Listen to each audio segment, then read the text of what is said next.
If I click on payment details, I get 3 payment methods as a choice. I can either pay by cash, most unusual. There are people that still write checks and want to pay that way. Or what most people do, if they've got a number of people to pay, is to pay electronically, to send a bank file to the bank, and the bank will process in accordance with those instructions. If I click on cash, there's nothing more to do. If I click on check, there's nothing more to do. But if I click on electronic, I now need to let MYOB know how I'm going to pay Harry through his bank accounts. I can actually pay up to 3 bank accounts, 1, 2 and 3. I'll stick with 2 for the purposes of this exercise. Harry has decided that he would like the first $200 in value to go to an account which is his spending account, his living account. I need to know the BSB number and I need to know the bank account number.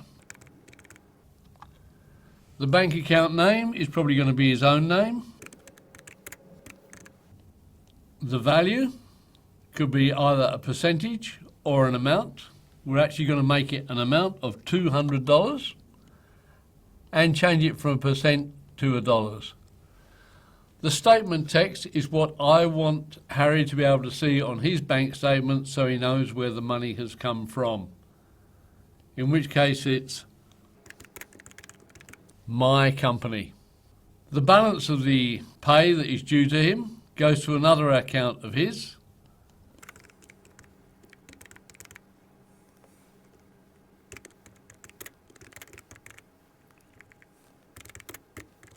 A joint account for Harry and his partner. The next stage across in Harry's card file is his contact log. Having set up how we're going to pay Harry, I now have the opportunity to move on to the contact log, and I'm going to put a note in there to remind me that I'll need to review Harry's progress before the end of his 3-month trial period. In order to do that, on the contact log, at the bottom left-hand side, I have a little button that says Actions, and if I click in there, it brings up a list, and the third one from the top is to create a new log entry. If I click on that, it comes up and tells me that it's got Harry's name. There's a date in there, which is actually the date I'm actually doing this recording. It would normally default to the system date. And I can now write in a note to review Harry's progress before the end of September. Having typed my note, I then need to set a reminder for MYOB to remind me that I need to review Harry. On the recontact date, I'll make it for the 7th of September.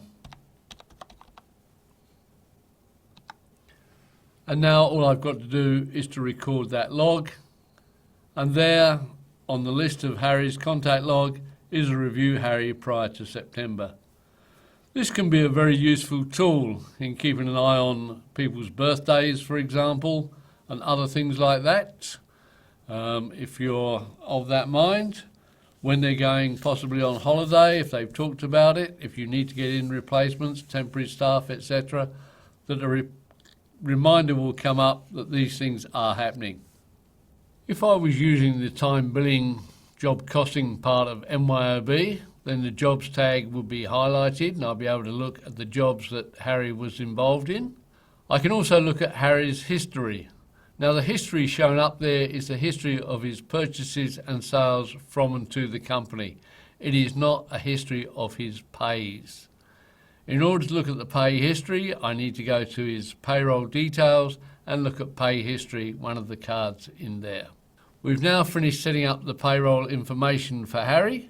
We'll now close that, click OK, and we're now ready to process a payroll.